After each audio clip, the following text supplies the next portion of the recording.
If the human spirit, if my spirit, if your spirit can never be seen, it is on the backs of the butterflies of the world. Blue, silver scales, drawings of maps of the globe, of countries, of souls, of all beings. Complex as hearts, rich like dreams, revealing pictures past incarnations. You try to remember, but instead get lost in this woodlands of confusion. On the savannah of bamboo and palms, the quest for passion flowers gradually blooms. Where are you headed? When will you get there? Why are you voyaging? A labyrinth of a meadow to the inner core, in search of the most profound essence, internally, metaphysically. Doris, royal Assyrian, giant wood nymph, wanderer, magpie crow, blue salamis, northern jungle queen, scarce copper, Paris peacock, blue time glory, spotted sawtooth, red spot Jezebel, orange barred, sulfur crimson tip, broad bordered grass yellow. The season of love closes while time opens, heals every wound on your mind. Reading paper wings in the blowing winds, above mountains and seas to learn truths, your identity. The skeleton of blood melting into oceans of the universe ends. Malaysia, Thailand, India, Nepal, Tanzania, Mozambique, Rhodesia, Bismarck Isles, New Caledonia, Rico, Espírito Santo, South, Rio Grande do Sul, Sierra Leone, Palawan, Vietnam. Life histories woven in a cocoon. Silken are your thoughts, beliefs, memories. Mentally, you don't see the sun and the mirror because you are shattered. Thrown into the water, you see distortions, milky sulfur, brown, pink, maroon, ebony. Banks in your head of the cycles of infinity and links. You sinking in mud, air out of your lungs. You're exhausted.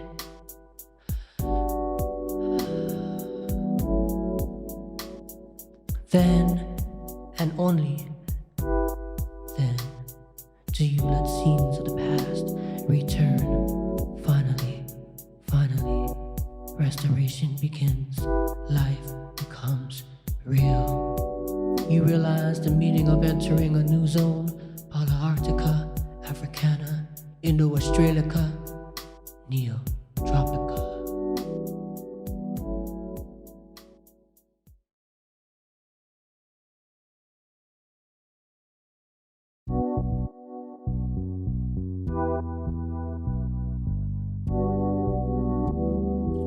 If the human spirit, if my spirit, if your spirit can never be seen, it is on the backs of the butterflies of the world. Blue, silver scales, drawings of maps of the globe, of countries, of souls, of all beings. Complex as hearts, rich like dreams, revealing pictures past incarnations. You try to remember, but instead get lost in this woodlands of confusion. On the savannah of bamboo and palms, the quest for passion flowers gradually blooms. Where are you headed? When will you get there? Why are you voyaging? A labyrinth of a meadow to the inner core, in search of the most profound essence, internally, metaphysically. Doris, royal Assyrian, giant wood nymph, wanderer, magpie crow, blue salamis, northern jungle queen, scarce copper, Paris peacock, blue time glory, spotted sawtooth, red spot Jezebel, orange barred, sulfur crimson tip, broad bordered grass yellow. The season of love closes while time opens, heals every wound on your mind. reading paper wings in the blowing winds above mountains and seas to learn truths, your identity. The skeleton of blood melting into oceans of the universe ends. Malaysia, Thailand, India, Nepal, Tanzania, Mozambique, Rhodesia, Bismarck Isles, New Caledonia, Ivory Coast, Espírito Santo South, Rio Grande do Sul, Sierra Leone, Palawan, Vietnam. Life histories woven in a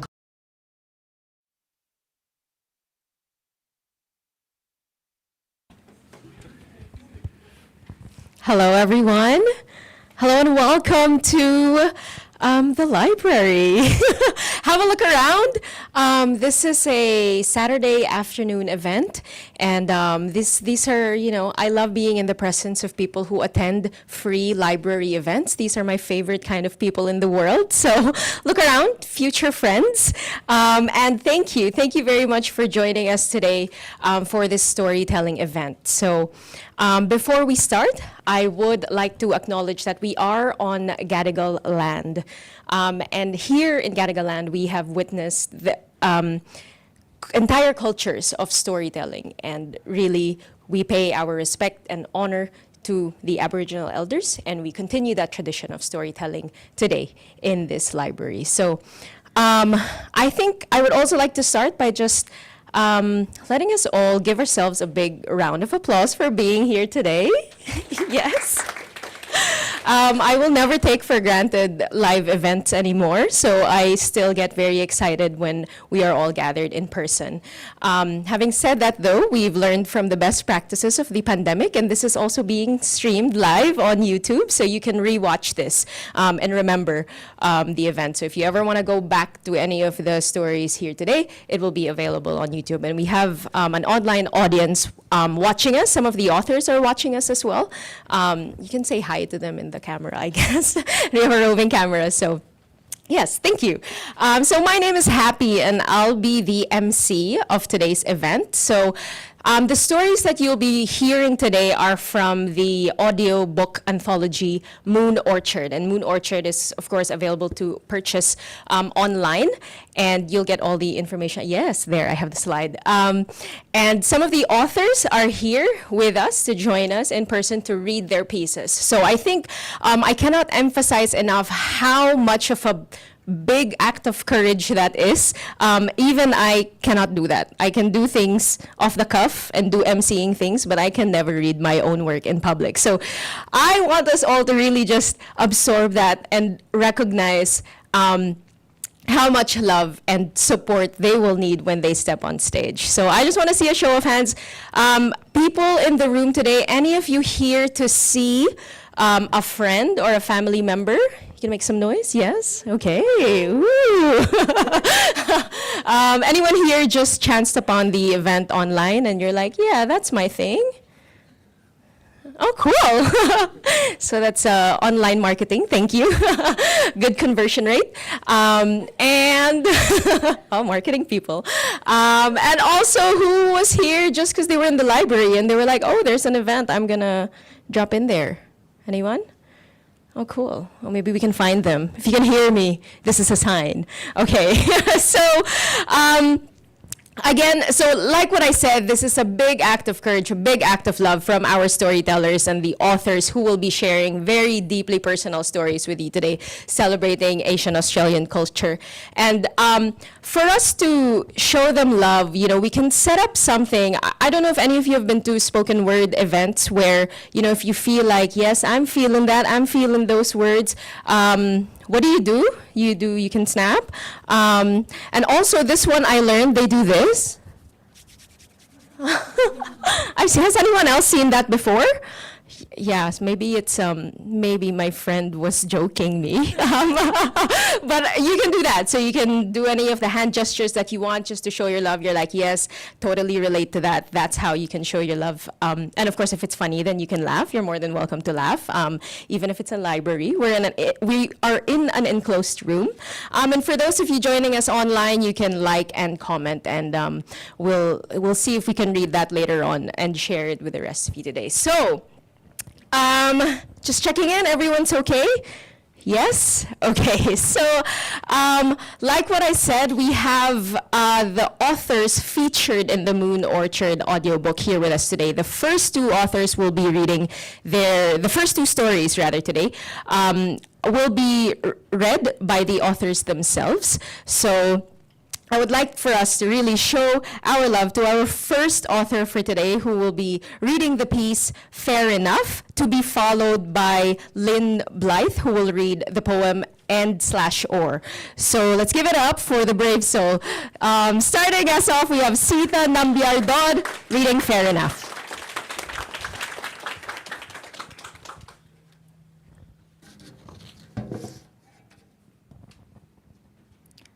Hi, I'm Sitha. My piece is about identity, belonging, and skin color. It's called Fair Enough. Malaysia, I am 7. My brown skin contrasts with the pale pink of my leotard. I am the only Indian girl in this ballet class, and no one wants to stand next to me. Tragically, my 2 front teeth haven't grown back yet. The other girls make fun of me. I try to think about pointing my toes, holding my arms just right, but the room is all mirrors, and my reflection taunts me from every angle. The girls whisper and giggle. To my face, they call me E.T. I haven't seen the movie, but I have seen the poster, so I know that E.T. is a brown alien. I don't want to go anymore, I tell my mum. She is surprised, after I'd pleaded so long for ballet lessons. I tell her it's because I'm the only one who can't do the splits. That may be the truth, but it is not the reason. I stop going to the class and pack away my ballet shoes. I never told my mother what transpired. Perhaps lack of talent is easier to discuss than an excess of melanin. I do wonder how I surrendered so easily. I suppose age 7, I just wanted to fit in. Besides, I'd never seen an Indian ballet dancer. Australia, my son is 8. Something happened at school today, he says, looking at his feet. I know this something is not good. Charlie said, my skin is the color of poo. I look at my son. His impossibly long eyelashes fringe bright, intelligent eyes. His face, so earnest in expression, has always been eager to be involved in the world, this beautiful, ugly world. I want to dig my nails into the underbelly of the universe and scratch the poison out layer by layer. Instead, I shake my head. That's not nice of Charlie, I say, kissing my son. My own childhood experiences snake through the corridors of memory and present themselves at my front door like uninvited guests.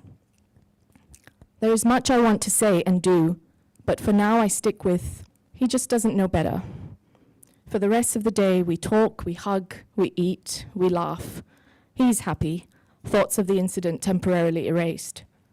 But I am left wondering how, 1 generation later, I find myself in the same place. I cannot shake this gnawing sadness. I can call a country home, but it can still call me other. Malaysia, I am 12. My favorite billboard, United Colors of Benetton. Models of different ethnicities wear colorful knits and contented smiles. In 1990s Malaysia, a cultural melting pot, I cannot remember a single local advertisement with darker skin models. Not even the ones promoting multicultural Malaysia to tourists. I don't see myself represented or reflected anywhere. This Benetton billboard is welcome respite from everything on the streets and screens of my birthplace that demands my attention, yet refuses to acknowledge me. This billboard appeals, even if no one wears jumpers in the 33-degree Kuala Lumpur heat.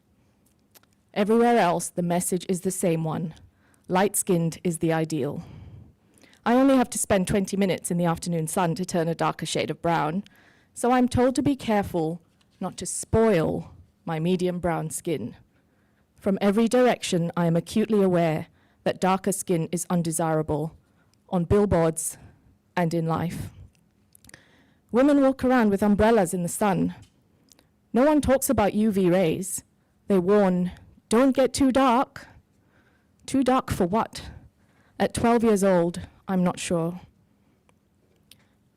Malaysia, I'm 15. The local store sells Fair and Lovely, a skin whitening cream marketed around the world to women and girls with the promise of lighter skin. I buy a tube with my pocket money and try it for a week. It doesn't make my skin any fairer. I certainly don't look any lovelier. It does, however, make my skin itch.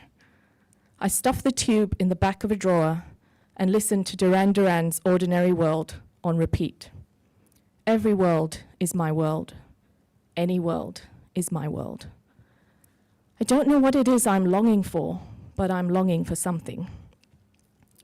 England, I am 19. College and university life, warm days on the green, cider under the sun, my skin soaks it all up. Yet I still feel like an outsider. I'm just visiting, always just visiting. In my student accommodation, the most popular TV shows are the Australian exports, Home and Away, and Neighbours. Watching these nearly every day, I develop a very particular impression of Australia. It seems, in every aspect, far removed from me. When I return to Malaysia in the holidays, I'm told that I've lost my colour. Translation, I have lost my fairness, committing the unforgivable sin of allowing my complexion to go from milky tea to builder's brew. And I managed to do this in England. The British Indian community is no different. Pale skin is revered. Once again, I wonder if I will ever find a world to which I belong as I am. Australia, I'm 30-something. After living in the UK for the best part of a decade, I migrate with my husband and our young daughter to Sydney. When people ask why we moved, we say the weather. We spend weekends at the beach, have picnics in the park, and swim in outdoor pools, all under the unforgiving, glorious Australian sunshine. The irony is not lost on me. After years of being warned to stay out of the sun, there is a kind of freedom in soaking up its rays with such wild abandon. At first, the impression I have of Australia from Summer Bay and Ramsay Street stands. I watch the news and marvel at the lack of diversity. On the first day of a new job, my manager, white, male in his 50s, asks if I know any Bollywood dance moves. My British Indian husband is advised by a recruiter in Brisbane to shorten his first name and to add a British flag to his resume. Brown skin is likened to poo by an 8-year-old. We tell these stories and laugh at the absurdity. But what is the cost of fitting in? What price do you pay to be accepted? Australia today. I'm increasingly aware of identity and representation and how important it is to see yourself reflected in the world around you. Australian television seems to be changing, but so slowly that I have stopped watching. I'm thrilled at anything that reflects my experience, my face, my children. I look for the real Australia, and I find it in people, places, and conversations that shape my understanding of what it means to be home. I want my children to know that they belong. I often think about that 7-year-old girl standing in her pale pink leotard, trying not to be seen. I would say to her, embrace your terrestrial skin, flash your toothless grin, and pirouette off into the sunset. Australia, my son is 10. I'm standing at the school gate when he runs over and wraps his arms around me in a hug that lasts a few seconds longer than usual. I look at his face, still earnest, still eager to be involved in the world. Today there is a glint in his eye. A funny thing happened during art today, he begins as we walk home. Oh, I say, hoping this is the good kind of funny. Liam said, pass the skin color crayon. I stop and turn to face my son. There is a knot slowly forming in my stomach, but I try to sound nonchalant. What did you do? I ask. I gave him the dark brown one, he says, meeting my gaze. Fair enough, I say. Thank you.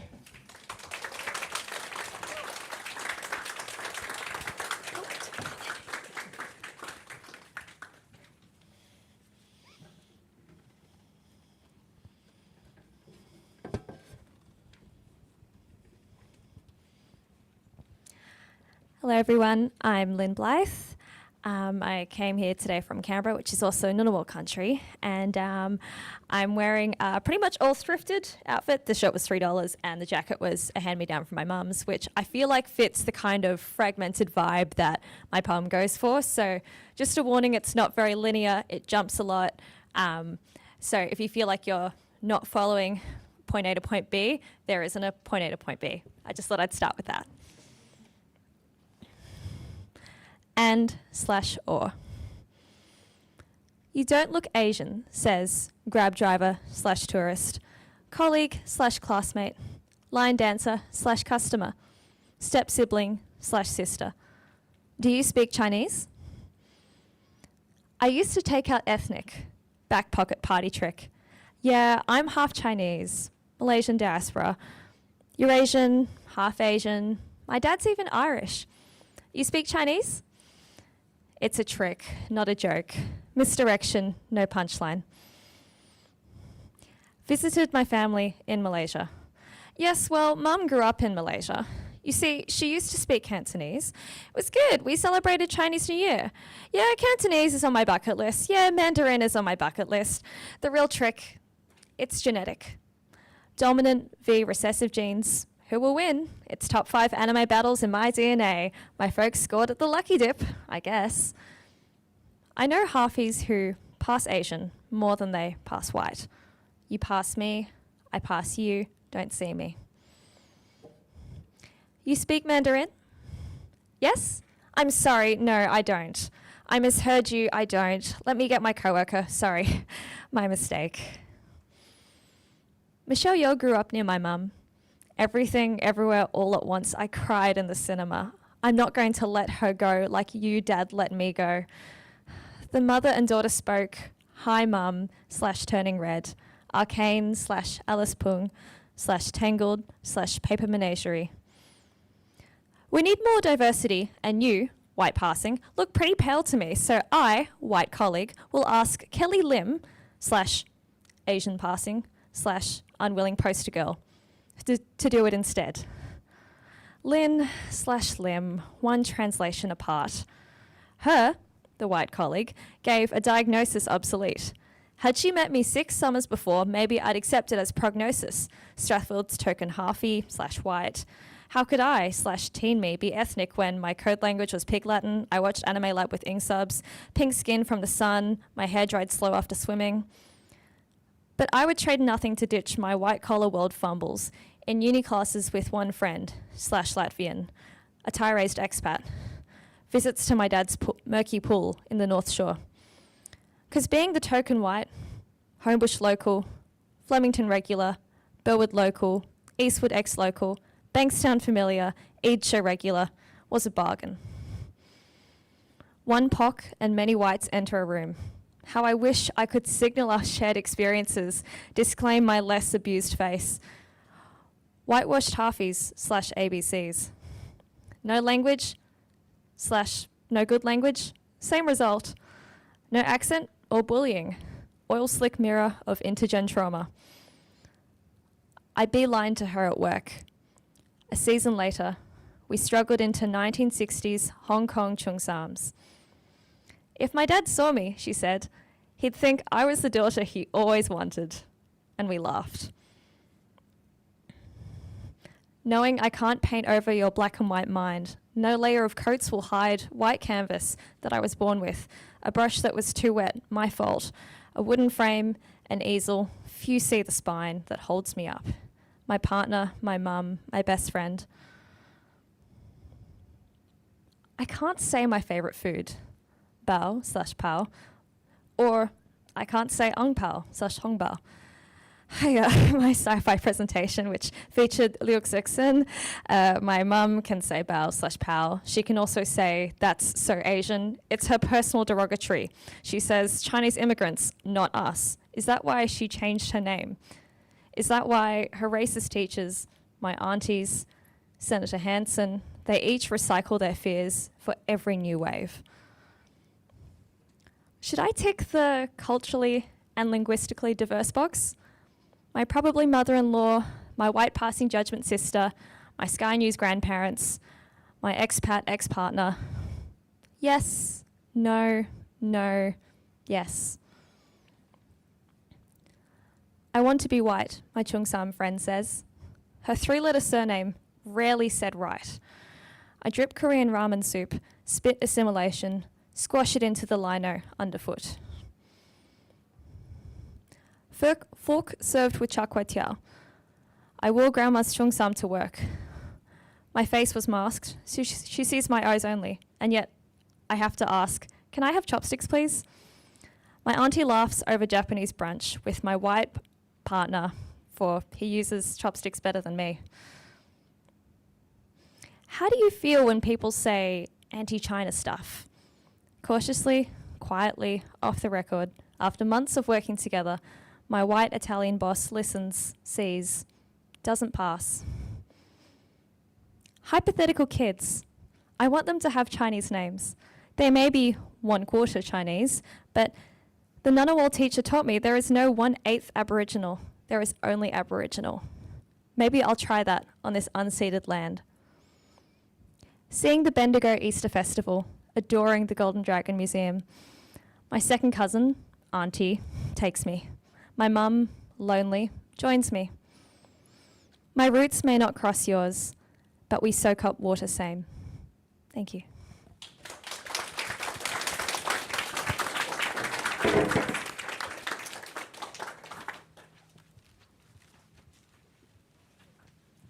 Thank you, Sita and Lynn. So I was just there hiding in the back crying, so I have to recover. But I think that's also what's so beautiful about doing things in person, because we are physically holding space and claiming space when we tell these stories. So telling these stories from the authors themselves, I think, is not just an act of courage, but an incredible act of generosity as well. And to the other Asian Australians here in the room, you know, this is really for us to claim our space in the City of Sydney Library. So thank you. And I think it's also, I forgot to mention it in the beginning, but this is also Auslan interpreted. So thank you to Eliza and Yasmin for doing that for us today. And for our next piece, we have, she's currently based in Hong Kong. I think she is also watching online right now. So the next piece is by Janet B. Lee Chan. This is a multimedia piece, and it will be played here on screen in front of you. And this piece was inspired by an inscription from the book Minor Feelings by Kathy Park Hong. And I will read the inscription, it's also there, and then it will automatically play the multimedia piece. So the inscription reads, "Being indebted is to be cautious, inhibited, and to never speak out of turn. It is to lead a life constrained by choices that are never your own." This is the story I owe.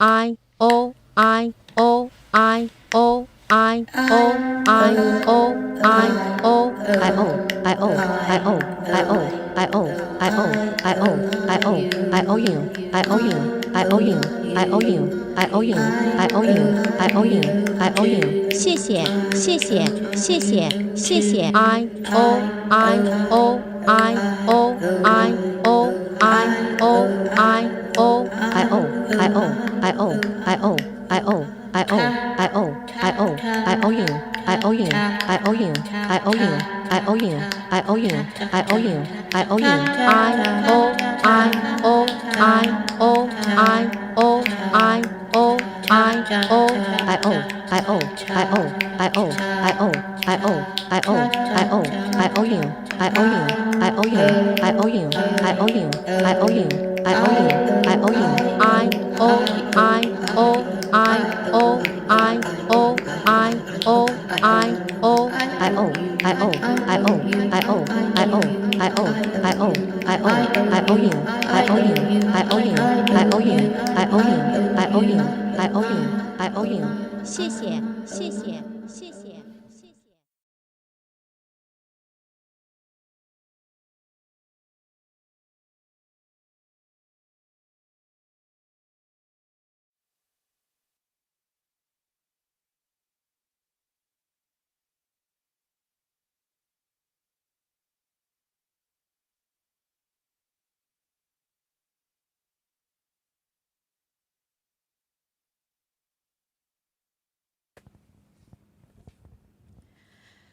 Time and Prejudice, Rohini Alexandra. It's 35 minutes until I need to clock on, and it'll take me 35 minutes to drive from the school to work. Everyone, please gather around, says the principal, Mrs. Johns. The excitement is intense in the school hall as we coalesce around her. Kids are whirling like dervishes. Parents are clicking photos with giant smartphones.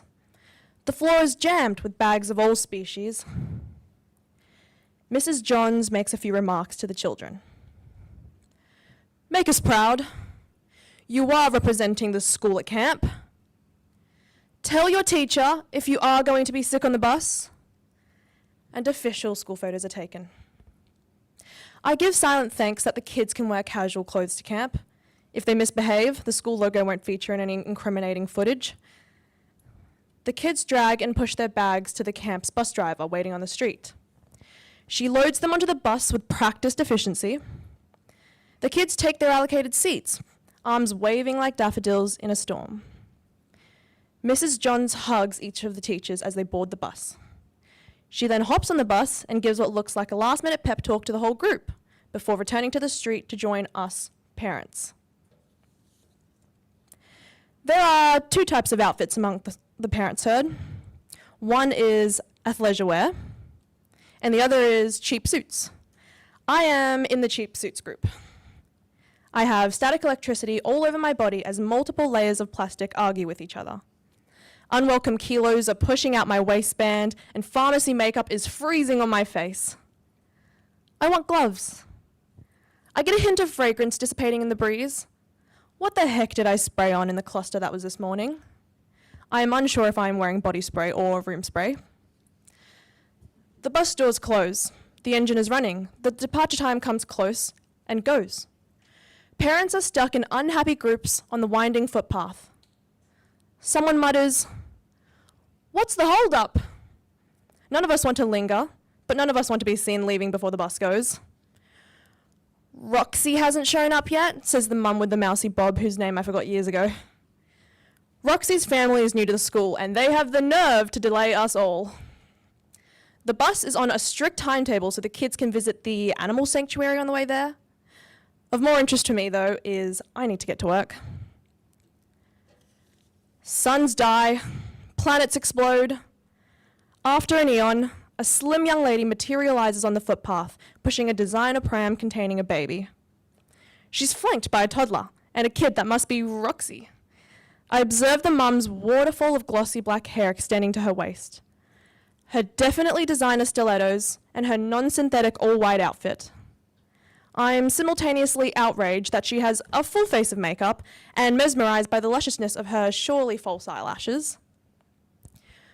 We idle and shuffle to the side, willing her to walk faster, but is that even possible in those shoes? An outsized nappy bag is jammed onto the back of her pram. Why does she burn time taking stuff out of her car for the other kids? "Maybe she can't speak English," murmurs the dad who radiates aging rock star vibes. How would that stop her from reading a clock? I don't know. Her red carpet sachet only makes the daggers in our eyes sharper. Roxy and her bag board the bus, which drives off at a warp speed. The clumps of parents evaporate quickly as that first pass of hand sanitizer. Do I have a parking ticket on my car? I take a shortcut back through the school to find out. Near the canteen, Roxy's mum is perched on one of the little footstools, baby asleep in the pram and toddler careening around the space unchecked. My irritation rages like a bottled tornado. There is a colourful "Be Kind" poster on the wall behind her. I have flashbacks to all the school assemblies I've attended here listening to Mrs. Johns to tell the kids to be their best self.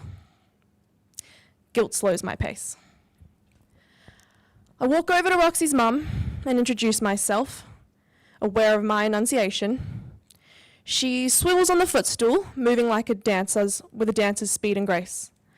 Her hair swings like a shampoo advertisement dropped into real life. I brace for her response, wondering if I'll understand her. "How do you do?" she says in a voice that is reminiscent of a BBC documentary narrator. Before she spoke, I expected a basic exchange about traffic or weather. But I feel a pressing need to venture into a credible opinion on the status of Taiwanese independence movement or the potential death of democracy in Hong Kong. Bad news is, I don't really have a credible opinion on either topic. I assume she speaks several languages. I'm no Rhodes Scholar, but in my defense, at least I showed up on time this morning, right? She fixes me with a cool gaze, not a wrinkle in sight. I'm not the mother. I'm the neighbor. Their mother called me, she had a relapse, and the ambulance just arrived to take her to the hospital. Roxy was desperate to catch the bus to camp. I was just about to leave for the office. I went over and collected the children and their accoutrements. Now I'm waiting here until someone can pick up these two rascals. My calendar is a mess. She taps her phone, presumably the home of her messed up calendar. Oh, I say. I'm sorry, I hope it all goes well. I'll Google the meaning of accoutrements later. I make a run for the front door. Hopefully I haven't copped a parking ticket. I'm the medical director of the hospital, so I'll make sure to check on Roxy's mum later. Thank you.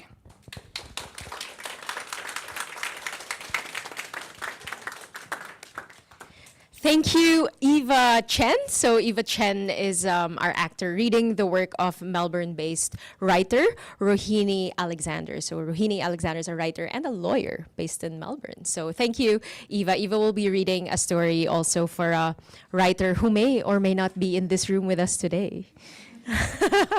So again, like what I mentioned, all of these stories are found on the Moon Orchard collection. It's an audiobook collection by Spineless Wonders. And our next piece is actually the exception to the rule. It is the only spined wonder because it is an actual book. So the book is here if you want to have a look. Bronman will just wave it, yes. So that book, actually, they're very proud of this because this one is currently being distributed in Malaysia in the Aesop stores. And so we are featuring this lone spined wonder for us today. And so this one is called Lake Malibu. And it's by author Su Mei Amy Tan. And in this video, so she will be joining us via video, she will explain the work a little bit and then read a portion of the book, Lake Malibu. Enjoy. As a first-generation migrant to Australia, this collection is inspired by the images I have of Malaysia, the pretty pictures you see in tourism brochures, but snapshots or memories that remind me of home, like goreng pisang, ice barley or barley ice, wonton min. Yes, there is a lot of food, but there are also a few other things, like the houses, the people, and some things that you can't describe in words. If this collection was a pictorial, it would look something like this. The stories may seem random, but there is a common theme that ties them together. A sense of escapism, migration, a search for greener pastures, whether it's breaking free from parental expectations or societal pressure, or emigration. Each character struggles to break away from the norm in pursuit of a better life.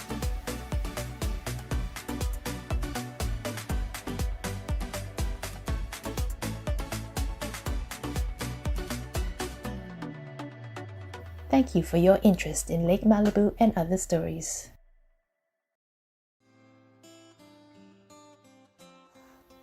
A cloud of dust forms in the distance, and the old Datsun emerges. It creaks into the driveway and stops with a crunch. At first, there is nothing. Then a woman steps out. She looks around, one hand poised on the stem of her sunglasses. This is Auntie Siu Ching, pale, polished, and skinny like a movie star. She gives us a big wave and Ma flutters down to greet them. The car door remains open. A pair of pink sandals pop out, followed by a girl. She blinks once, twice, and then pushes away a flurry of curls. I've only seen Olivia in photos. The first time it was a little bundle wrapped up in a blanket. The next time, she was holding a teddy bear. Now the girl in front of me has a knapsack swung over her right shoulder. She has light brown eyes that squint at our house with its blue wooden shutters. The coffee shop is in front, the living quarters on top. Olivia's gaze runs over the coconut trees and rests on the limestone hills in the distance. Standing there on the open gravel, she could have been anyone. A friend's friend, a passing tourist. But Ma is smothering her like a long-lost daughter. And Uncle Kyong, who works in the kitchen, is hobbling towards them as fast as he can. "Say hello to Uncle," says Auntie Suching. "He's not my uncle," the girl says. "Live? But he's not." "Sorry," says Auntie Suching. "It's been a long flight." Uncle Kyong smiles and says, "It doesn't matter. Pretty girl."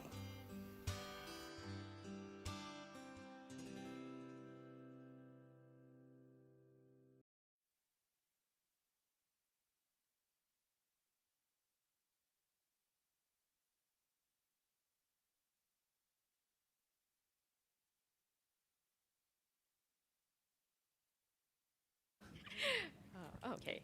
Stable now.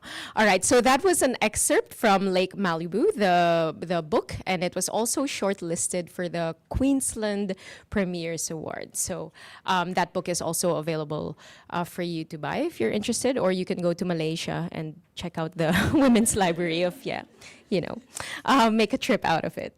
So, how are you all? Still okay? Yes, thumbs up if you're okay. Nods, yes. Okay. So we're down to our last two stories for today. The next two stories are also featured in the audiobook collection, Moon Orchard. And for me personally, I really like hearing stories rather than reading it, particularly because I moved to Sydney 6 years ago. So I'm Filipino. I moved from the Philippines. Are there any other Filipinos here? No. Okay, you're smiling. I thought you were like me. No. Okay. So I moved here from the Philippines, and one of the things that I was really conscious about, other than my skin color or looking different, was how I sounded. I was so conscious of the fact that I didn't have an Australian accent. And so audiobooks to me are really my medium of choice, I think, because you can hear, and I think I'm so drawn to that when I hear things that are not the Australian accent. Not that I have anything against the Australian accent, it's just I can really hear how different I am. And so I think hearing the voice for me is such a very, very powerful thing. And I think it's so great that we can gather and listen to these stories. And later on, of course, after the event, you can approach the writers in a nice way, approach the writers and talk to them about it. So I think it's really great to be hearing it in person. And if you don't have a copy of the program has information about the stories and the writers themselves, so you can follow them on Insta or LinkedIn if you're professional. Yes, if you want to keep in touch, they're here. So stick around after the event so you can meet them in person. So our next two stories actually will take us on a journey from the past to the present. And the first one will be read by the author Bi Fung Ling. She'll be reading the story West of Cheetah, to be followed by the work entitled Succumbing to Dystopia, and that will be read by our reader-actor, Eva Chen. So let us please give a big round of applause for Full of Love. Show your love to Bi Fung Ling.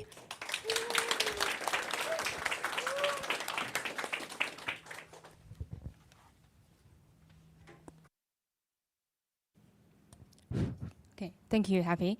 My short story that is included in our wonderful anthology takes place in a very specific time and place, on the trans-Siberian Railway in the 1930s. So the railway was built in the late 1800s and connects northern China to Europe. In the 1930s, many powerful ideas in the world were trying to convert the young nation of the Republic of China, including socialism, communism, Christianity, and more. Of course, China committed to communism in the end, but at the time, in the 1930s, it was still uncertain where the country was headed.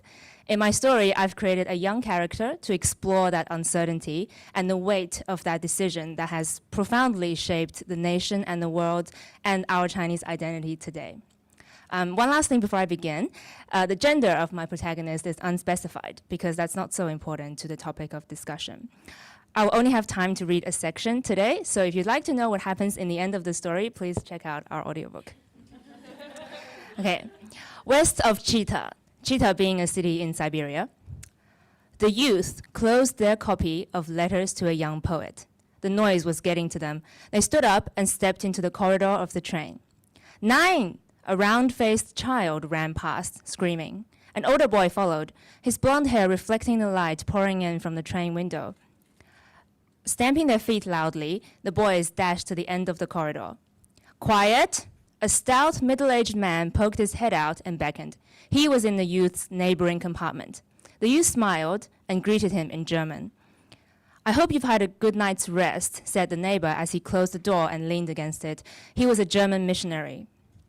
Yes, said the youth. I find the motion of the train quite calming. My children woke early. I hope they haven't disturbed you. Not at all, the youth lied. I plan to wake early and find a good spot by the window. We're approaching the lake. I hope to get a good view. Said the pastor absent-mindedly. He was looking at his children, who were now a noisy heap on the floor. He shouted at them, "Stand up!" The older boy stood on his tiptoes and pressed his face against the window. But he soon lost interest, closing his eyes, his brother clinging to him. They're too young to appreciate the beauty of Siberia, said the pastor. They'll cheer up when they see the lake, said the youth. You speak German very well. Are you a student? Yes, I'm headed to Leipzig to study literature and philosophy. Where do you work in China? Changsha. I've lived there for 20 years. The pastor spoke with an air of resignation. You've heard about what happened.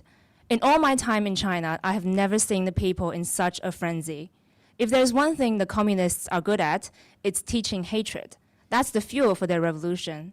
Hatred and violence spread like wildfire, lighting up the people. Are you talking about Changsha? I have friends there, said a Russian accented voice. The youth turned around to see their other neighbor, a student from the USSR, coming towards them. He's tall and lean, with a gleaming forehead and prominent cheekbones. Yes, the pastor eyed him up and down. We teach the Lord's message in Changsha. My friend, you should read Lenin, replied the student. Then the only message you want to teach is his. He rubbed his hands together, his eyes wide and shiny. The German was quiet. The Soviet looked at the youth expectantly, who explained that they were headed to Germany to study literature and philosophy. Philosophy, the student jumped. You ought to study in my country instead, for it is the birthplace of the greatest philosopher, Lenin, of course. My country is a teenager now, but good things will come. When was your country's revolution? 1911, the youth answered. I see. Ours was in 1917. China is our friend now, yes. Is there a civil war going on? Is it true that Chinese warlords have 8 wives? Before the youth could say anything, the pastor cut in. The communists claim to be the friend of the working class everywhere, but they don't truly understand the people they're trying to save. We have done so much good work in China over the centuries before communism came and ruined it. The Soviet ignored this and addressed the youth instead. Which side of the civil war are you on, my friend? I hope you will join the side of the future. People's hearts are filled with violence and rage. The pastor spoke over the youth again. Christ teaches us to love, to help those in need. That's China's path to the future. Sir, said the Soviet, we help those in need by making them become the rich. We stand with the peasants and workers. God tells us, the pastor began. The youth was quite left out of the conversation. Standing between the plump Christian and the tall communist, the youth felt rather small, like a pawn on the chessboard between 2 opponents. They looked towards the window, in which Siberia was quietly flying past, its vast wilderness occasionally broken by cottages. The youth walked away from the adults to speak to the 2 boys. Are you happy to go to Germany? No, the older boy rubbed his fist against his eye. I miss our big house in Changsha. Do you want to live in Europe or China when you grow up? I don't really remember Europe. Hans was born in China. He pointed at the younger boy. Near the corner of Hans's mouth were a brown smudge and a sesame seed. Why are you going back to Germany? The older boy tilted his head and did not answer. Neither did Hans. We're approaching Lake Baikal. The youth changed the subject. Are you excited? Is it a big lake? It's the biggest and most beautiful lake in the world. The older boy only blinked. Hans put a thumb in his mouth. Beside them, the German and the Soviet were still arguing. The youth quietly returned to their compartment. What happened in Changsha won't be the last, the youth thought. In Peking, they had met students from all over the country who brought tales of violent left-wing movements in their hometowns. Despite confiscation by the government, leaflets and magazines seemed to spring out of the streets in Peking, Tianjin, and Shanghai. They advertised one school of thought or another, each claiming to be more patriotic and transformative than the rest. Although many friends had attended rallies and written poems for the workers' struggle, the youth had only ever been a bystander, listening and watching, never cheering. I'm not ready yet, they had always thought. Reaching into their luggage, the youth pulled out a black lacquer box. Inside was a gold ring, a photograph, and a small parcel wrapped in brown paper. Seated in the middle of the photograph was grandmother, the previous owner of the ring.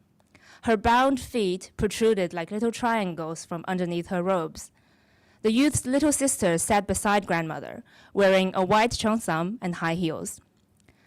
Behind them was father in a suit and mother wrapped in a fur coat. The youth stood beside their older brother, who had recently returned from military school in Japan. Sliding a thumb over their brother's uniformed figure, the youth thought, I'm going to Europe to find the thing that will save China. It might be hidden in a dusty library or on the peak of the Alps, but I will find it and cross out the old name, be it free love, democratic socialism, anarchism, Christianity, rationalism, or else, and rewrite it in Chinese. It must be in Chinese. The youth slid the photograph back into the box. I'm tired of high-sounding, abstruse European ideas. How inadequate some educated people are. They don't know enough about Europe to be European or enough about China to be Chinese. They are, however, very good at anger and complaining. Suppression only fuels their radicalism. It's much easier to jump on the roof and scream than to think about what you're screaming. I will equip myself with the very best thought and the latest knowledge of its application, the youth pledged to themselves. Only then shall I claim to be a champion of that ideology. They recalled the opening line of the Communist Manifesto, which they had read a few years ago. A specter is haunting Europe, the specter of communism. China is certainly yearning for a specter, but it needs a critical understanding before it commits its 400 million people to it. My 400 million people. Thank you.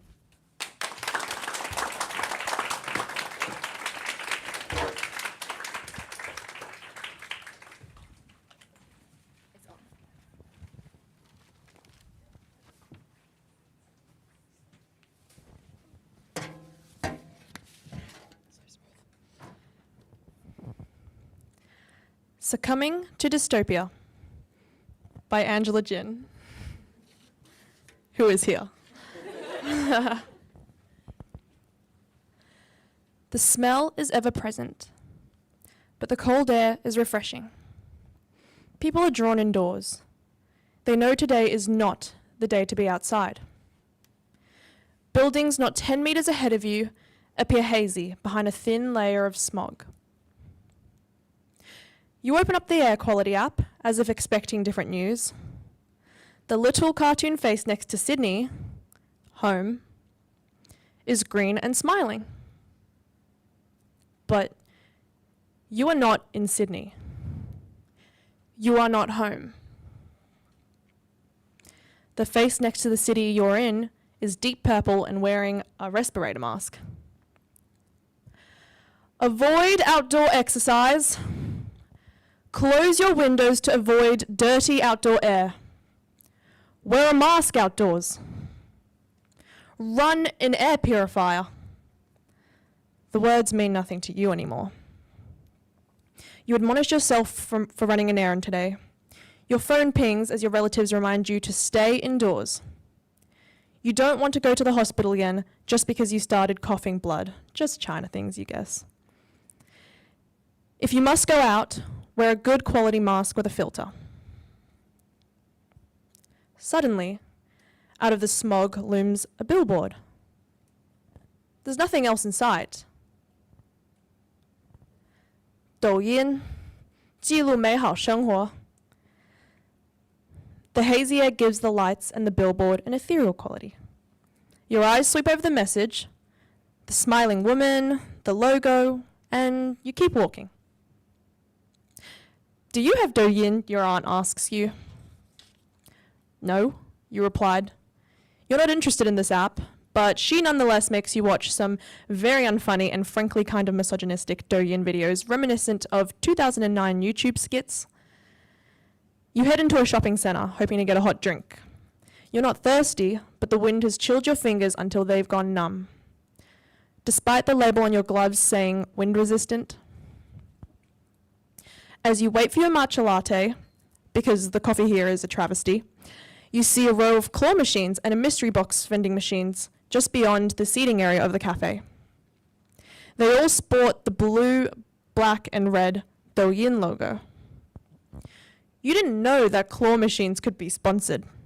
You absent-mindedly wonder if Snapchat would ever do something like this, have their own range of vending machines. You stumble down the stairs to the subway station.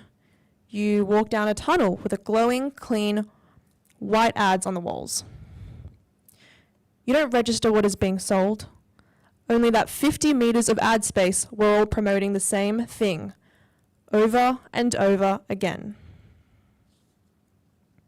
You take off your bag and heavy coat to put through the X-ray machine at the entrance. A station attendant takes your water bowl aside to make sure that you are indeed carrying water and not something more dangerous. Finally, you walk up to the ticket barrier. Your matcha latte from earlier was not able to defrost your fingers entirely. They're clumsy as you try to pull out your Metro card. You might miss home, but you certainly don't miss Sydney's abysmal transport system. As the two sets of doors open for you, you squeeze onto the train. You stand awkwardly between a tiny old lady sitting on a bulging plastic laundry bag big enough to envelop her, and a bored-looking, gangly young man. Two middle-aged men on either end of the carriage are on their phones, their volume at full blast. You wonder if they've ever heard of headphones. People around you glance at you. You're a girl with blue hair after all, then bow their heads to look at their phones again. You see their eyes shine from the glow of their screens. You're curious. You peek at a screen near you. You recognize the interface. You recognize the logo. Oh, it's Douyin? Of course it is. You look at another screen. Douyin again. Your attention and confusion peak. You're not sure if it's the cultural difference or if Douyin videos you've seen just aren't that good. Your 60-year-old aunt isn't exactly known for her tasteful humor. The reception underground isn't strong enough for your VPN to connect. You sigh. No Instagram or Reddit scrolling until you align and rejoin the surface world. You gaze out the window to the Zoetrope subway ads. Hundreds of screens mounted to the inner wall of the subway tunnel fly by, all playing the same advertisement until they blend together into one moving image. There's no sound, of course, but you see a man, a talk show host, well known enough that even you, a foreigner, would recognize, baking in the kitchen. He's having a great time. You see the Douyin logo in the corner. Oh, you realize it's a Douyin ad. Your eyebrows draw together and your forehead creases as you try to remember the last time a Western social media platform went this hard to promoting themselves. You don't think Zuckerberg would even have the gall to plaster Facebook ads on every surface of the real world. No one in the train sees the ads outside the window. They are all watching their own Douyin ads. When you're finally in the back of a taxi, and overpopulation means that labor here is dirt cheap, so you can't afford to catch as many taxis as you want, you connect to your VPN and open up Instagram. The caption underneath, a selfie of a beautiful young influencer reads, "Hey, I finally made a TikTok account. Go follow me at..." Confusion peaks again, as does something else. understand why anyone outside of China would want to download this dystopian app. The taxi weaves in and out of the traffic jam almost effortlessly, with a precision and callousness that you don't have. Across all 12 lanes, there are 20 other taxis doing the same. You would never be able to pull that off in Sydney, let alone the fiery roads of China. You don't think about how sustainable it is for China to have 240 million cars on the road. You drive by another billboard, a huge digital LED screen that is probably responsible for half the light pollution in the city, and it reads a message. An actor is going to do a live broadcast on TikTok tomorrow. The tagline is the same as it's always been. 抖音记录美好生活 Douyin. Record your beautiful life. Thank you.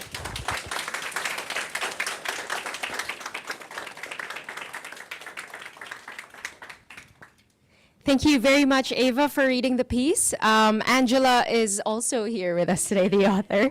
She's also on TikTok,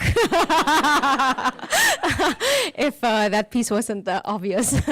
Yes, you can find Angela on TikTok. So I'm afraid that's all the time we have today. So thank you so much, all of you, for joining us today. Let's please give another big round of applause for our authors featured in Moon Orchard. And let's keep that applause going, because I will continue to read our big thanks. So, of course, this event, thank you to City of Sydney for supporting this show. You can clap for City of Sydney. A big thank you as well to our production team who made this all come to life.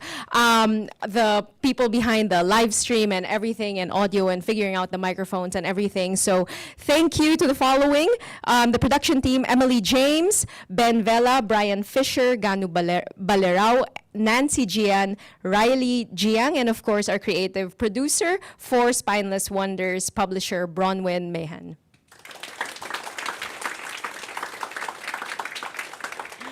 And of course, thank you to you as well. We will be here in the room.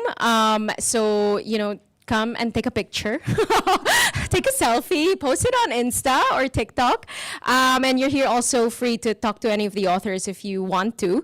And we will leave you a piece. So Moon Orchard, because it's an audiobook collection, they have spoken word, they have the stories, samples of short stories that you've heard, and they also have musical compositions like this one that you're about to hear in 3.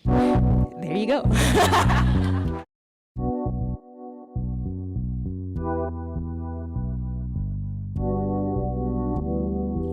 If the human spirit, if my spirit, if your spirit can never be seen, it is on the backs of the butterflies of the world.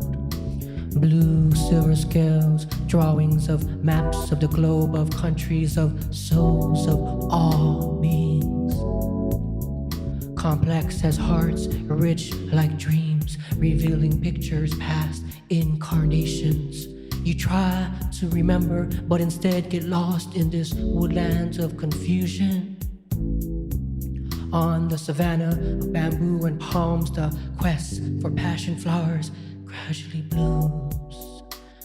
Where are you headed? When will you get there?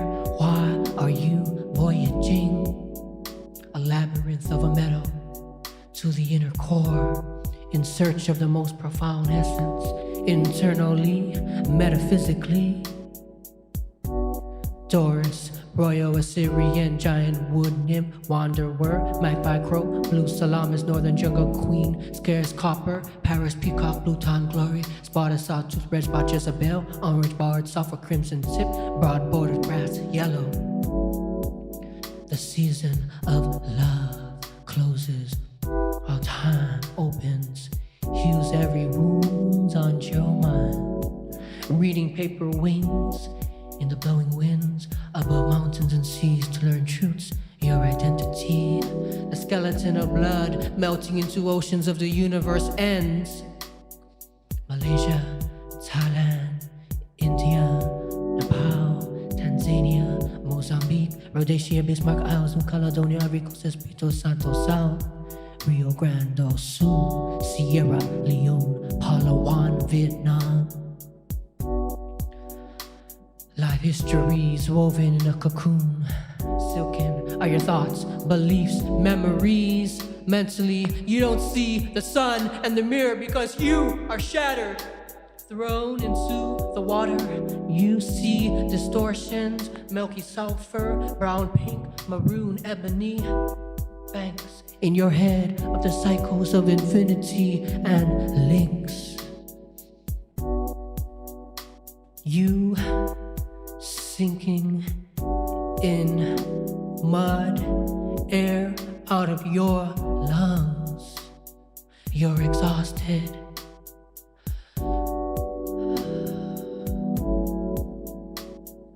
Then, and only then, do you let scenes of the past return. Finally, restoration begins.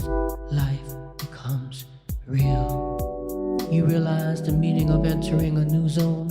Polar Arctica, Africana, Indo-Australica,